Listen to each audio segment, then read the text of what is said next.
Shalom, kami dari kelompok 2 yang mempresentasikan hasil kerja kami yang beranggotakan yang pertama Aryono, Vera, saya sendiri Diana dan Andri. Ya, di sini kita akan membahas tentang fungsi manajemen pendidikan.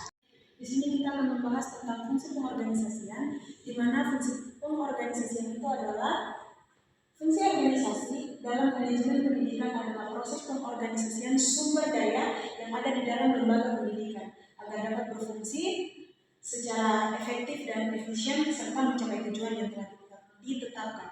Nah, di dalam fungsi pengorganisasian ada manfaat dari fungsi tersebut, yaitu pengelompokan tugas, di mana pengelompokan tugas ini dilaksanakan atau dilakukan oleh kepala sekolah yang membagi setiap anggota atau setiap pegawai dalam sekolah itu kepada tugas-tugas mereka sendiri. Kemudian yang kedua yaitu pengelompokan tenaga kerja, di mana pengelompokan tenaga kerja ini dibagi sesuai dengan profesi dan kemampuan setiap tenaga kerja di dalam lembaga pendidikan tersebut. Kemudian yang ketiga yaitu pengaturan ruang kelas dan laboratorium, di mana pengaturan ruang kelas ini disesuaikan dengan jadwal kelas yang akan diikuti atau setiap mata pelajaran yang akan diikuti di hari itu. Dan itu adalah langkah pengorganisasian di sini terbagi menjadi 5. Yang pertama itu ada pengerjaan pekerjaan, yaitu proses informasi tertulis yang menguraikan tugas dan tanggung jawab, kondisi pekerjaan, hubungan pekerjaan, dan aspek pekerjaan pada suatu jabatan tertentu dalam organisasi. Baiklah, selanjutnya yang kedua dan yang ketiga, pemerincian pekerjaan dan pemisahan pekerjaan. Jadi, pemerincian dan pemisahan itu adalah membagi pekerjaan kepada setiap orang yang bertanggung jawab dalam suatu organisasi agar dapat berjalan dengan baik dan sesuai dengan tujuan awal. Ya, langkah pengorganisasian yang keempat itu koordinasi pekerja. Di sini koordinasi pekerja itu untuk mencapai tujuan bersama dengan cara yang efektif dan efisien. Istilah koordinasi itu mungkin bisa kita temukan dalam aktivitas melibatkan banyak orang ataupun bekerja secara kolektif dalam kelompok.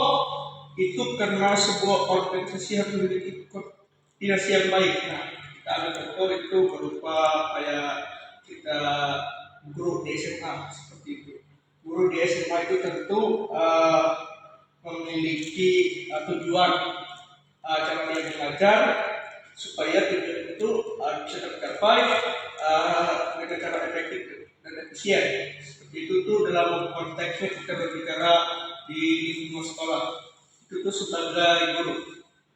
Oke, yang kelima itu monitoring dan organisasian. Monitoring